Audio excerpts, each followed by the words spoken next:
इस वक्त की एक बड़ी खबर आपको बता दें, बेईमानों के खिलाफ एसीबी लगातार एक्शन में है। जयपुर में एसीबी ने एक बड़ी कार्रवाई की है और एनपीसीसी के प्रोजेक्ट मैनेजर को ट्रैप किया है। 1 लाख रुपए की रिश्वत लेते हुए ट्रैप किया गया है। एनआईए में यह प्रोजेक्ट चल रहा था।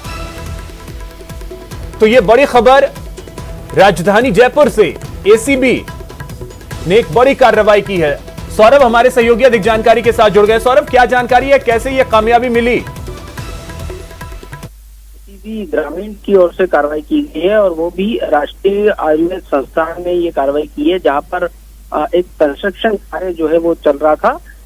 एनआईए भी सेंटर की जो है वो संस्थान है और यहाँ पर national project construction corporation limited द्वारा कंस्ट्रक्शन का कार्य जो है वो कराया जा रहा था, जिसके बिल में कट की मांग को लेकर जो प्रोजेक्ट मैनेजर है एनपीसीसी के अमृतलाल मीणा, उन्होंने 1 लाख रुपए की रिश्वत जो है वो मांगी थी, जिसके बाद एसीबी ने कार्रवाई करते हुए आरोपी को गिरफ्तार जो है वो कर लिया है। अब एसीबी जो आरोपी है उसके घर पर सर्च की कार्रवाई भी जो है वो करने वाली है। तो ये बड़ी कार्रवाई इस लिहाज से क्योंकि दोनों ही संस्थान जो है वो सेंटर के अधीन है, चाहे वो एनपीसीसी की बात हो या फिर एनआईए की बात हो, दोनों ही सेंटर के अधीन ये आते हैं। लेकिन जिस प्रकार का भ्रष्टाचार चल रहा है। सौरभ, एक सेकंड आपको रोकना चाहेंगे। इस वक्त नरोत्तम वर्मा जी हमारे साथ जुड़ गए हैं, एसीबी के एएसपी हैं जयपुर से। नरोत्तम जी, बहुत स्वागत है आपका न्यूज 18 राजस्थान पर। और सर, पहले तो बहुत ही शुभकामनाएं और बधाई सर, एक बहुत बड़ी कार्रवाई एसीबी ने की है। जानना आपसे ये चाहेंगे कैसे ये कामयाबी मिली है एसीबी को? इसमें कंप्लेनेंट जो है एक ठेकेदार है और उनका जो है एनआईए में कुछ प्रोजेक्ट चल रहे थे, उनके बिल पास करने की एवज में यहाँ जो प्रोजेक्ट मैनेजर है अमृतलाल मीणा, ये नेशनल कंस्ट्रक्शन एजेंसी है NPCC, national project construction corporation, इनके प्रोजेक्ट मैनेजर हैं और ये जो है इनसे 4.5% ऑफ द बिल अमाउंट के हिसाब से जो है पैसे की डिमांड कर रहे थे। इसका वेरिफिकेशन करवाया और आज इनको लेते हुए रंगे हाथों पकड़ा है। तो अभी जांच आगे जारी ही है? हाँ, अभी यहाँ कार्रवाई चल रही है, अभी कार्रवाई करी है, फिर आगे जो कार्रवाई होगी उसे आपको अपडेट कर देंगे। बहुत शुक्रिया नरोत्तम जी। तो सौरभ, कार्रवाई अभी भी जारी ही है। एक अगर देखा जाए तो ये जो भ्रष्टाचारी लोग हैं, अभी कुछ देर पहले हमने देखा था कि कोटपुतली में किस तरीके से कार्रवाई हुई, मानने को तैयार नहीं होते। बिल्कुल, आपने बिल्कुल सही कहा। हालांकि जयपुर में कई दिनों बाद ये कार्रवाई जो है वो देखने को मिली है। पिछले करीब 15-20 दिन बाद इस प्रकार की कार्रवाई और इसमें बड़ी मछली जो है वो पकड़ी गई है। अमृतलाल मीणा दौसा के रहने वाले हैं, लेकिन एनपीसीसी में बतौर प्रोजेक्ट मैनेजर यहाँ पर कार्यरत थे। लेकिन ये बड़ी बात है कि राजस्थान की किसी एजेंसी ने केंद्र सरकार की जो संस्थान है वहां पर जो है वो कार्रवाई को अंजाम दिया और भ्रष्टाचारियों को रंगे हाथों गिरफ्तार किया है। चलिए, बहुत शुक्रिया, नजर बनाए रखिए सौरभ, और भी अगर कोई अपडेट आता है वो आपसे लेते रहेंगे। फिलहाल बहुत शुक्रिया आपका।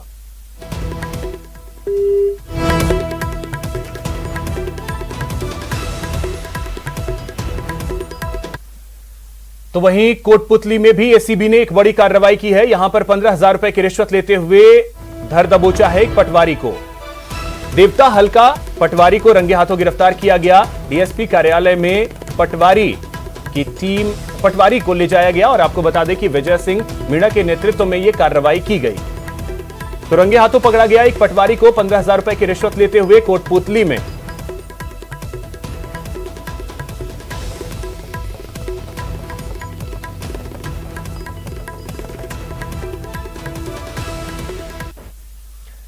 अलवर में बेखौफ बदमाश, मुथूट फाइनेंस में बदमाशों ने हमला बोला। आपको बता दें कि यहां पर हथियार बंद बदमाशों ने हमला किया और गार्ड पर इन 5 बदमाशों ने हमला किया है।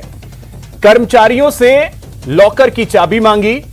इसी दौरान एक कर्मचारी ने अलार्म बजा दिया, जिसकी वजह से बदमाश वहां से भाग निकले। तो एक नाकाम कोशिश इन बदमाशों ने की है। अलवर शहर में मुथूट फाइनेंस में लूट की कोशिश नाकाम रही। मुथूट फाइनेंस के दफ्तर में आज सुबह 5 हथियारबंद बदमाश पहुंचते हैं। इन बदमाशों ने कर्मचारियों को बंदूक की नोक पर बंधक बनाया और लॉकर की चाबी मांगी, लेकिन एक कर्मचारी ने बहादुरी दिखाई और अलार्म बजा दिया। अलार्म बजने के बाद बदमाश के होश उड़ गए और वे वहां से फरार हो गए। फिलहाल पुलिस सीसीटीवी फुटेज के आधार पर आरोपियों की तलाश में जुट गई है। दो कस्टमर आए, पहले गार्ड साहब ने चेक किया, अंदर लिया, गोल्ड लोन के लिए अंदर ले रहे थे। गेट खोला जैसे ही, है सामने वाला गेट है मेन गेट, तो पीछे से 3 लोग आए, गन थी सबके पास, इनको माराकुटी गेट पे ही कर दी। फिर अंदर घुस गए, हम सबके साथ माराकुटी करी और सब पे गन लगा दी। गार्ड अंकल को बहुत मारा उससे पिस्टल से, और फिर सबको उन्होंने इकट्ठा कर लिया एक साइड। हमारे एक स्टाफ ने पैनिक बटन दबाया, जिसकी वजह से थोड़ा होपलेस हो गए वो लोग। उसके बाद एक स्टाफ ने अपने आप को लॉक कर लिया, जिस वजह से वो बार बार पैनिक बटन दबाता रहा, तो वो होपलेस हो गए। उन्होंने सबके सर पे कट्टे रखे और सबसे पासवर्ड्स पूछे और चाबी मांगी कि खोलो लॉकर खोलो, बट वो ये किसी ने उनको कुछ बताया नहीं, इसलिए वो नर्वस ज़्यादा होते गए और पैनिक बटन की वजह से उनको भागना ही पड़ा। बीकानेर के पलाना में शिक्षक के तबादले के खिलाफ पूरा गांव सड़क पर उतर आया। इन गांव वालों ने स्कूल के मेन गेट पर ताला जड़कर विरोध प्रदर्शन किया। इन ग्रामीणों ने शिक्षक का तबादला रद्द करने की मांग की। इन ग्रामीणों ने चेतावनी दी कि अगर आदेश रद्द नहीं किया गया तो स्कूल को ताला लगा रहेगा और बच्चों को अंदर प्रवेश करने नहीं दिया जाएगा।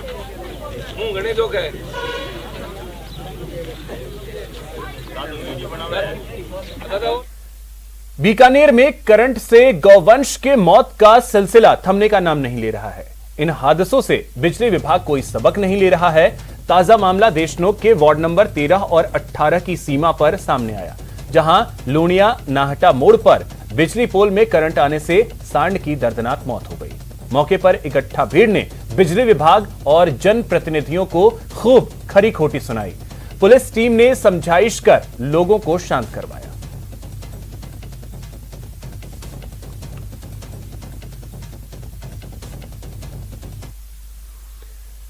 दौसा जिले के बांदीकुई रेलवे स्टेशन पर आज 8 महीने का मासूम मिला। इसके बाद उसे आरपीएफ और जीआरपी के जवानों ने संभाला और उसे अस्पताल में भर्ती करवाया। इस दौरान महिला कांस्टेबल ने बाजार से दूध मंगवाकर दूध बच्चे को पिलाया। इतना ही नहीं, इन पुलिसकर्मियों ने बच्चे का मनोहार करने के लिए खिलौने भी मंगवाए। बच्चे के माता पिता का पता लगाने के लिए जयपुर, अलवर, दौसा सहित कई रेलवे स्टेशनों को सूचना दी गई है। साथ ही इस बच्चे को लेकर बड़े स्टेशनों पर अनाउंसमेंट किए जा रहे हैं।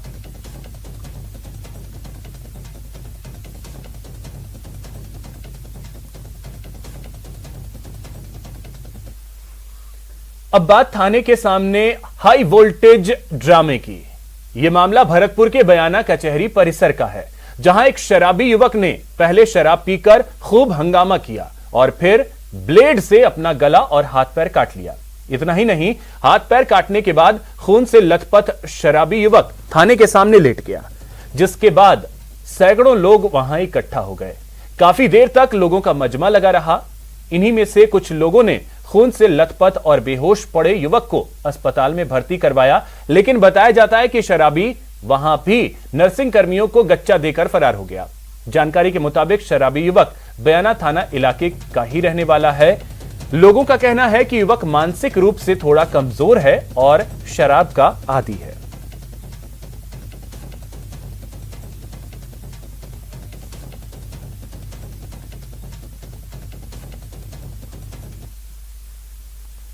अब बात सांड के रेस्क्यू ऑपरेशन की। पाली जिले के देसूरी उपखंड इलाके के नाडोल कस्बे में बिल्डिंग पर एक सांड चढ़ गया। यह सांड बालकनी की रेलिंग में फंस गया। मौके पर तमाशा देखने के लिए ग्रामीणों की भीड़ इकट्ठा हो गई। सूचना पर नाडोल पुलिस और मेडिकल टीम मौके पर पहुंची। सांड को बेहोश कर क्रेन की मदद से नीचे उतारा गया।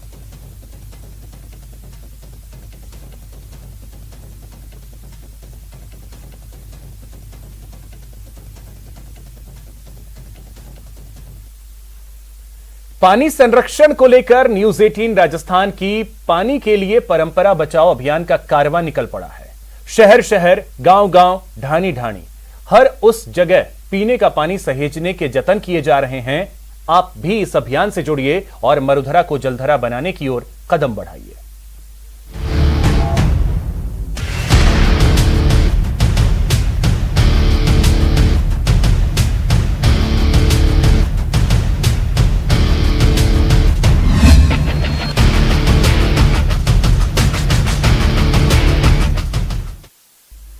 यहां रुकेंगे एक छोटे से ब्रेक के लिए। ब्रेक के बाद बात मरुधरा में मॉनसून रिटर्न्स की।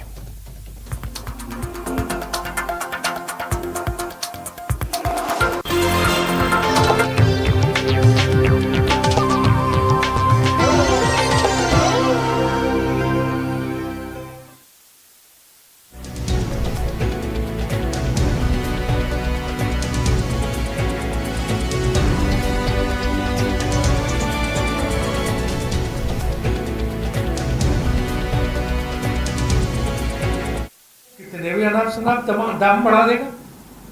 फिर आपको बिजली जैसे पेट्रोल जो कहा था कि 50 रुपए लीटर पेट्रोल हमारी सरकार आ जाएगी बेचेंगे और 30 रुपए लीटर डीजल बेचेंगे। आज 100 रुपए पेट्रोल पार कर गया, कोई कुछ कर पा रहा क्या? सब चुप बैठे हुए।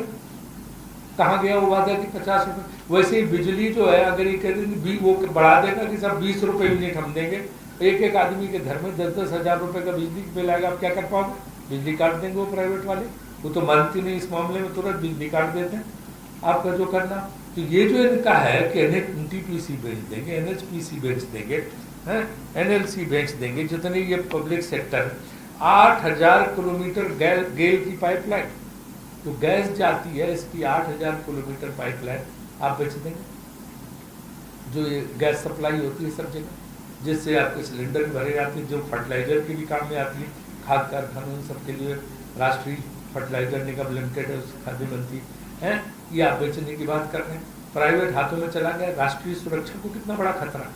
बीच में कहीं कोई कंपनी जो ये उद्योगपति कंपनी, इनके तो अंतर्राष्ट्रीय इक्विटी होती है, उनकी शेयर धारकता होती है विदेशी कंपनियों की उनमें, और वो जो है वो कुछ भी खिलवाड़ कर सकते हैं वहाँ से, तो उससे इतनी बड़ी सुरक्षा का भी खतरा हो सकता है।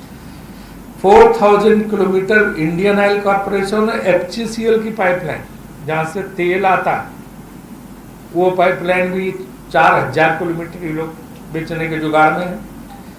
2.86 किलोमीटर सा Bharat net fibres BSNL MTNL towers, जो जाल बिछाया था आप लोगों के पैसे से, जनता के पैसे से, हर जगह जगह टावर लगे थे, केबल बिछाए गए थे, सब ये हुआ था। वो सब टावर सारी वो जो है इसकी लाइनें जो मेगा वो है जो ये होती है, आप जानते हैं कि जो बहुत ही कीमती होती है, जिसके जरिए जो है सारे फ़ोन के सिग्नल जाते हैं, और उसको जो है इन सारी चीज़ों को जो ये लोग हैं भारत नेट फाइबर्स की, जिससे आपका वाईफाई आता है, ये भी प्राइवेट हाथों में बेचने के चक्कर में ये लोग, ये बड़ी सीरियस चीज़ है। मैं इसको सरकार के विरोध के लिए नहीं कर रहा हूँ, आप खुद भी एक पत्रकार का एक तरफ है, ये सोच के सोचिएगा कि ये सब अगर प्राइवेट हाथ में पहुँच गया, वाईफाई नेटवर्क भी, इंटरनेट भी, हर चीज़ जो है सब लाइनें भेज देंगे, टावर आप भेज देंगे, सब कुछ प्राइवेट हाथ में दे देंगे, तो क्या होगा? और वो भी 6 लाख करोड़ के लिए। और ये तो कम से कम जो है 60-70 लाख करोड़ की चीज़ इतने साल में बनी है। आज जो है कितनी विदेशी कंपनियां इसको आके पीछे से, आगे इंडियन रहेगा, पीछे से ये करके ले लेंगी।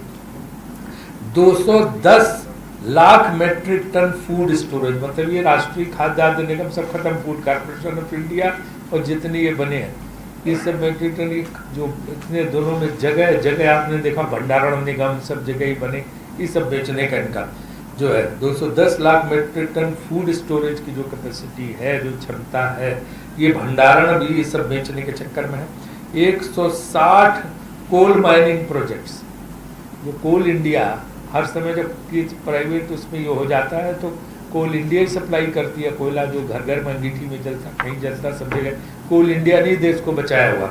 वो सारे कोल माइनिंग प्रोजेक्ट जो हैं कोल इंडिया के 160 वो सब बेचने के चक्कर में, जो प्राइवेट माइनिंग तो हो ही रही है, वही नहीं ढंग से चल पा रही। तो अब आपकी जो सरकारी जो कंपनी कोल इंडिया वगैरह चलाती हैं, या कई सरकारी कोल कंपनी है पूरे देश में, उनकी भी लेके आप उन्हीं को दे रहे हैं प्राइवेट। फिर कोयले का दाम क्या होगा आपको अंदाजा है? किस हिसाब से लोग जो है ये करते कर हर चीज़ इतनी महंगी हो जाएगी कि आपके बस में कुछ नहीं रहेगा। 25 एयरपोर्ट अथॉरिटी के एयरपोर्ट, कई ऐसे एयरपोर्ट हैं, एयरपोर्ट अथॉरिटी से चलाती है कि जहाँ बहुत आमदनी है, और कई ऐसे एयरपोर्ट अथॉरिटी की जिम्मेदारी क्योंकि सरकार होती है जहाँ आमदनी नहीं है, कम ट्रैफिक है, लेकिन वहाँ भी एयरपोर्ट अथॉरिटी चलाती है, क्योंकि उस वहाँ से जो पैसा आमदनी होती है उसके जरिए वो छोटी छोटी जगहों पे एयरपोर्ट चलाती है। आमदनी बहुत नहीं होती, लेकिन उसकी जिम्मेदारी होती, चाहे नॉर्थ ईस्ट हो, चाहे छोटी छोटी जगह में आमदनी बहुत नहीं है, लेकिन उसी खर्चे से चलाती। अब उसमें वो तो कोई लेगा नहीं, जो जहाँ पे पैसे की आमदनी नहीं, वो तो अच्छे वाले एयरपोर्ट सारे ले जाएंगे, तो फिर एयरपोर्ट अथॉरिटी तो जीरो हो जाएगी। तो छोटी छोटी जगह जो चलाने की, एयरपोर्ट चलाने की जिम्मेदारी है, वो क्यों जाएंगे जहाँ आमदनी नहीं? फिर एयरपोर्ट अथॉरिटी अपने आप बंद हो जाएगी, उसकी जब आमदनी कहीं से नहीं रहेगी। तो छोटे छोटे एयरपोर्ट, छोटी छोटी जगहों पे जो लोगों के लिए, चाहे नॉर्थ ईस्ट हो, पूरा उत्तर पूर्व राज्य हो, या देश के हर कोने कोने में जो एयरपोर्ट बने, सब कुछ जो है वो खत्म हो जाएंगे। पोर्ट्स जो है, ये बंदरगाह, 9 बंदरगाह में चलने का इनका पूरा चल रहा है, और 2 राष्ट्रीय स्टेडियम, दो नेशनल स्टेडियम जो है, अब कौन से तो मिलेगा, दिल्ली का राष्ट्रीय ऐतिहासिक, और कौन से जो ये सरकारी स्टेडियम है, जो राष्ट्रीय स्टेडियम, वो भी बेचने का इनका। कुल मिला के तो अभी लिस्ट है और भी बढ़ती चली जा रही है। जैसे मैंने कहा कि हवा महल भी बेच देंगे, आमेर का किला भी बेच देंगे, चित्तौड़गढ़ का किला भी बेच देंगे, जो कुछ है। तो ये बड़ा गंभीर मुद्दा, ये जो है कोई ये नहीं है कि ये मैं आसानी की बात कर रहा हूँ, हल्की बात कर रही हूँ, सोचने की बात है। एक बार अगर इन्होंने शुरू किया तो ये रुकने वाला नहीं है। और फिर अगर आप रेलवे नहीं चला सकते तो आप सरकार में कोई बैठे, अगर आप गैस पाइपलाइन के काम नहीं कर सकते, सरकार में कोई बैठे, अगर आप बंदरगाह नहीं चला सकते तो सरकार में कोई बैठे, अगर टेलीकॉम सर्विस, वाईफाई सब आप नहीं दे सकते तो सरकार में क्यों बैठे? अगर जब सब बेचिए, अगर सड़कें नहीं बना के जनता को चीज दे सकती तो आप यहाँ सरकार में क्यों बैठे? आप राष्ट्रीय राजमार्ग बोल दे, वो क्या टोल टैक्स लगाएंगे आपको पता? वो आपका तो अपना मुनाफा देंगे वहां पे। तो हर जगह जनता को पैसा देना पड़ेगा, जनता का पैसा, उससे ही सब बने। फिर आप इस पैसे को 6 लाख करोड़ एक बार आपने ले लिया, इसके बाद क्या करो? वो पैसा कहाँ खर्च होगा? तो आप सेंट्रल रिश्ता बनाओगे, प्राइम मिनिस्टर घर बनाओगे, प्रधानमंत्री का जहाज खरीद के आएंगे, इन सब में पैसा गड़प हो जाएगा। तो वो राष्ट्रीय जो ये जिनको बोलते हैं राष्ट्रीय संपत्तियां, राष्ट्रीय एसेट्स, जो राष्ट्रीय धरोहरें ये बनी है 70 साल में, इनको ही तो बेच खाएंगे और फिर चुनाव हार जाएंगे, चल देंगे कि भाइयों बहनों अब मैं चलता हूं, अब आप जानिए। जिसको आपने 60 साल के लिए दे दिया वो तो लौटा नहीं सकता, तो कानून से सब कुछ हो जाएगा। और इस पे भी सुनिए, उसको भी जो है बैंक से लोन मिलेगा ही खरीदने के लिए, वो भी आपका ही पैसा, जनता का जो बैंकों में, उससे ही खरीदेगा वो। बाद में वो कह देगा कि हम तो चुकता नहीं कर पा रहे। तो हर तरफ से आपकी ये वैसे हुआ कि आपने बड़ी मेहनत से घर बनाया आपके बाप दादों ने, फिर आपने उसको लंबे किराएदार के रूप में लीज पे किसी को दे दिया, उसी ने आपसे लोन लिया कि आपका घर हम आपसे खरीद रहे हैं, और इसका घर पे कब्जा हो गया, आप बाहर खड़े सड़क पे। ये पूरी जो है योजना इसी किस्म की है। ये कुछ उद्योगपति, कुछ कारपोरेट घराने जो है, जिनके हाथों में सारी राष्ट्रीय संपत्तियां, सारी राष्ट्रीय चीजें चली जाएंगी और फिर कुछ नहीं बचेगा सरकार के पास, कहीं कुछ नहीं है। तो अगर आप रेल नहीं चला सकते हो, सड़कें नहीं बना सकते हो या चला सकते हो, राष्ट्रीय राजमार्ग, बिजली सप्लाई नहीं कर सकते हो, गैस सप्लाई नहीं कर सकते हो, वाईफाई नहीं लोगों को दे सकते हो, डिजिटल मीडिया इसका सुविधा आप नहीं दे सकते हो, पोर्ट बंदरगाह नहीं चला सकते हो, ये सारी चीज़ें नहीं चला सकते हो, तो आप सरकार में क्या चला रहे, किस लिए आए? आप हटिए, आपको सरकार में बैठने का क्या अधिकार? सरकार तो इसीलिए होती ना कि हमारी भी पॉलिसी थी, मैं भी मिनिस्टर था गवर्नमेंट ऑफ इंडिया, हम लोगों ने जो पॉलिसी थी वो वाजपेयी जी के ज़माने में भी थी, वाजपेयी जी ने किया कि सिर्फ आप वही संपत्तियां बेच सकते हैं जो बहुत घाटे में है, जिसमें सरकार जो चल नहीं पा रही, सरकार को उसमें घाटा हो रहा और सरकार जो है चला नहीं पा रही, उसमें तो प्राइवेट सेक्टर की भागीदारी लेके आपको, ताकि सरकारी पैसा बचे और वो चलता भी रहे। दूसरे कुछ संपत्तियां स्ट्रेटेजिक होती है, रणनीति सामरिक, जिनकी ज़रूरत होती है, जैसे आप जो है ये गन्स बनाने का, स्टेन गन, ये सब बनाने का काम आप जो है नहीं दे सकते। बताओ ऐसी जो है कल को ये परमाणु ऊर्जा, ये सब चीज़ें जो है स्ट्रेटेजिक एसेट्स बहुत होते हैं कि जो आप नहीं दे सकते हैं लोगों को, वो जो है सरकार की जिम्मेदारी। अब बात बारिश से बेहाली की, जहां भरतपुर में बारिश के कारण पक्का मकान गिर गया। इस हादसे में पूरा परिवार बाल बाल बच गया। वहीं हनुमानगढ़ में बरसात ने पीलीबंगा और भादरा नगर पालिकाओं के पानी निकासी के दावों की पोल खोलकर रख दी। तो बारिश से बेहाली की तस्वीरें हम आपको दिखा रहे हैं, दो तस्वीरों के जरिए, दो शहरों की, भरतपुर और हनुमानगढ़ की। बात भरतपुर की। भरतपुर जिले के बयाना थाना इलाके में बारिश के कारण पक्का मकान गिर गया। इस हादसे में पूरा परिवार बाल बाल बच गया। यह हादसा मुरर की कॉलोनी में बीती देर रात हुआ, जहां पक्का मकान ढह गया। इस हादसे में सास बहू गंभीर रूप से घायल हो गईं। इन दोनों को बयाना सीएचसी में भर्ती करवाया गया, जहां से दोनों को जिला अस्पताल रेफर किया गया। मम्मी निकाली है तो मम्मी की कोई हालत में वो नहीं है, बेहोश ही हालत में मिली हमें। तो ला करके फिर हम तुरंत उन्हें एम्बुलेंस को फोन किया है, एम्बुलेंस कोई हमें मिली नहीं है। उसके बाद में हमने गांव में हमारे पास में एक गाड़ी वाला, उसकी गाड़ी उठाई है हमने, तो गाड़ी में लेकर चले गए हॉस्पिटल में। एक आध बोतल लगा दिया, हमें तुरंत रेफर कर दी है भरतपुर के लिए। और वहाँ से भी कोई एम्बुलेंस की सुविधा नहीं है हमारे पास। तो फिर हम भरतपुर पहुँच गए, भरतपुर एडमिट करा दिया हमने। उसके बाद में पुलिस आती है हमारे पास 4 बजे। ये घटना थी शाम की। वहीं हनुमानगढ़ जिले में आज हुई बरसात ने पीलीबंगा और भादरा नगर पालिकाओं के पानी निकासी के दावों की हवा निकाल दी। पीलीबंगा में जहां सड़कें दरिया में तब्दील हो गई, वहीं भादरा में राजकीय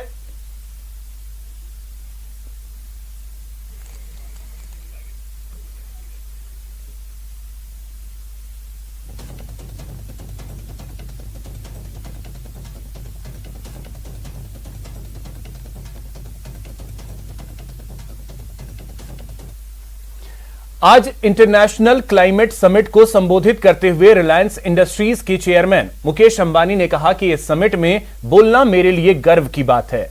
उन्होंने आगे कहा कि भारत आत्मनिर्भर के लक्ष्य को हासिल करेगा। क्लाइमेट चेंज पर उन्होंने दुनिया के लिए इसे एक चुनौती बताया है और कहा कि जलवायु परिवर्तन को नियंत्रण में रखना जरूरी है, जिसके लिए हमें ग्रीन एनर्जी की ओर तेजी से जाना होगा।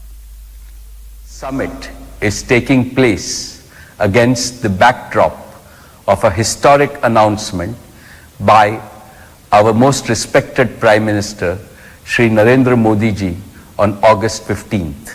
In his address to the nation on the 75th Independence Day, he launched the Green Hydrogen Mission for India. The fact that he chose Azadi Ka Amrit Mahotsav to make this announcement has sent a powerful message to both Indians and the rest of the world. In my view, the message is twofold.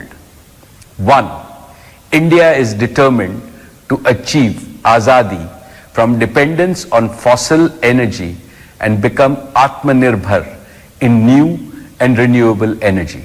Two, India will make its fullest contribution to global effort for achieving the goals and target of climate action. Dear friends, climate change is undoubtedly the most daunting challenge facing human civilization today.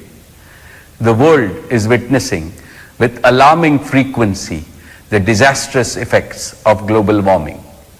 Green hydrogen will surely attract significant investments. Dear friends, Reliance Industries is fully committed to realizing the vision of our Honorable Prime Minister to fuel India's green economy using clean energy. Last year, I had announced our ambitious commitment to make Reliance a net carbon zero company by 2035. This year, I presented a strategy and roadmap for our new energy business, which will be the next big value creation engine for Reliance and India. This summit is taking place against the backdrop of a historic announcement by our most respected Prime Minister, Shri Narendra Modi ji, on August 15th. In his address to the nation on the 75th Independence Day, he launched the Green Hydrogen Mission for India. The fact that he chose Azadi Ka Amrit Mahotsav to make this announcement. तो बेईमानों के खिलाफ ACB के action की बात करते हैं। जयपुर में ACB की एक बड़ी कार्रवाई देखने को मिली है। यहां पर एनपीसीसी का प्रोजेक्ट मैनेजर ट्रैप किया गया है। 1 लाख की घूस लेते हुए गिरफ्तार किया गया है इसे, और एनआईए में यह प्रोजेक्ट चल रहा था।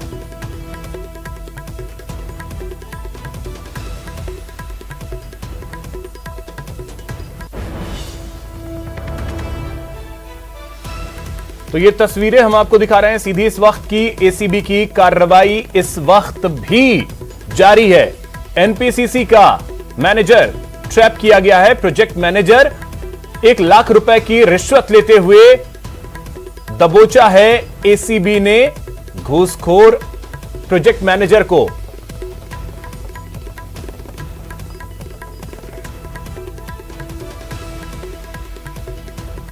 फिलहाल इतना ही। नमस्कार।